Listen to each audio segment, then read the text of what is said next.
vastness and richness of Seville. Her greatest are her markets. It is said that should one seek for bird's milk, by Allah it can be found in Seville. A stranger could spend an entire year wandering through them, listening to the vendors' cries of swords from Damascus, silk from the Far East, books containing wisdom as great as Suleiman's. Beneath the organized souks lie the lesser tables of the lesser merchants, where one can find miracle cures, cloth sworn to be from the dye centers of Baghdad, a volume of poetry calligraphed by Ibn Ammar himself, wazir to the king. But for all the vastness, for all the riches, there is one thing, and by Allah, I swear it is the only thing, that cannot be found within them: snow. For Seville lies on the temperate banks of the Wadi Al-Kabir River, and the weather is never so cold that it might snow instead of rain. Now it so happened that Ar-Rumaikiya, beloved of Al-Mutamid, was seized in her heart by a desire to see snow. And this was no mere whim. This was a passion which intoxicated her more strongly than the strongest wine.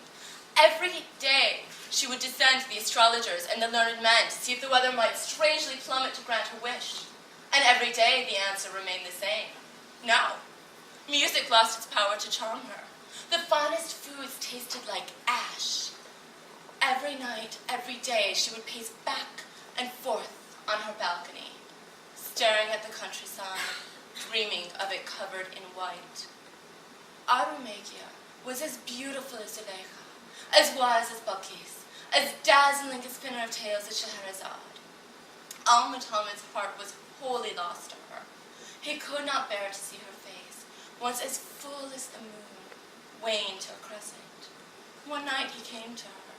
"My love, what can make you happy?"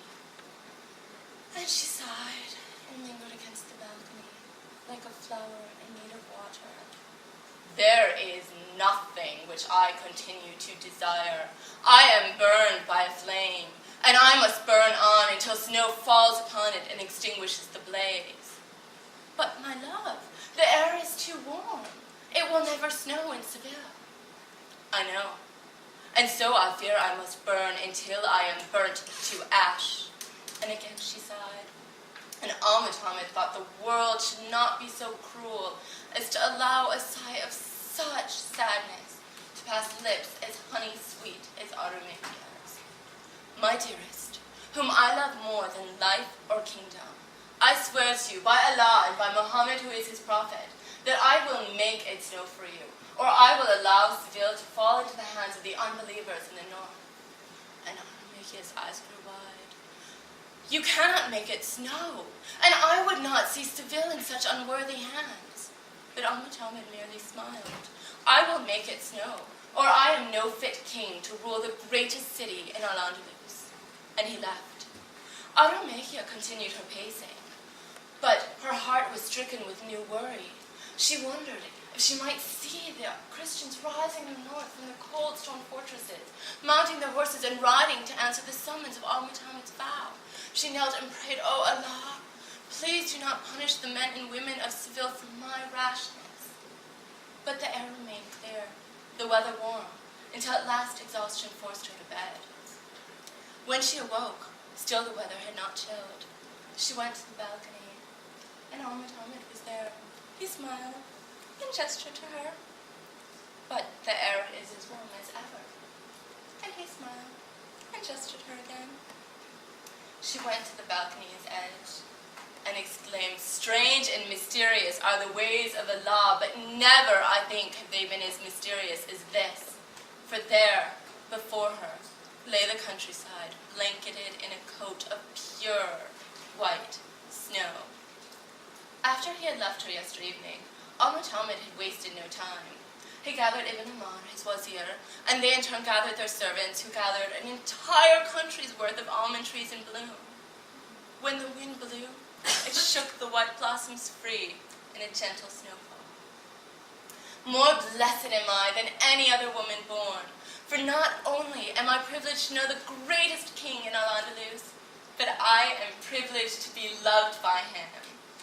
Ar-Rumaikiya smiled, and to the besotted king it was as though a second sun had risen in the skies, and he had no doubt that the long night of toil was well worth it.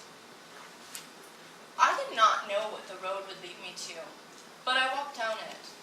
In the dust and the solitude, time and distance ceased to have any meaning. My ankles ached from my broken sandals. I wore a wool shawl and it trapped the heat. But don't think that I was miserable.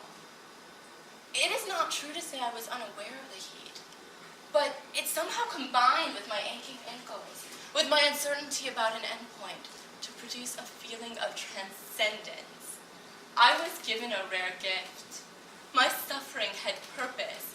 Like a traveler on pilgrimage, my willingness to persist through pain served as tribute to my love for Ar-Rumaikiya. I was moved by a call.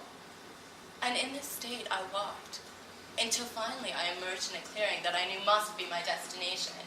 There was a store, but to its side, a building whose beauty would make Ar-Rumaikiya's architects proud. It was built of clay, a shade between pink and peach, and covered in intricate, repetitive geometric designs, so beautiful it overwhelmed me, and I knew this must be his tomb. But a heavy wooden door blocked me from entrance.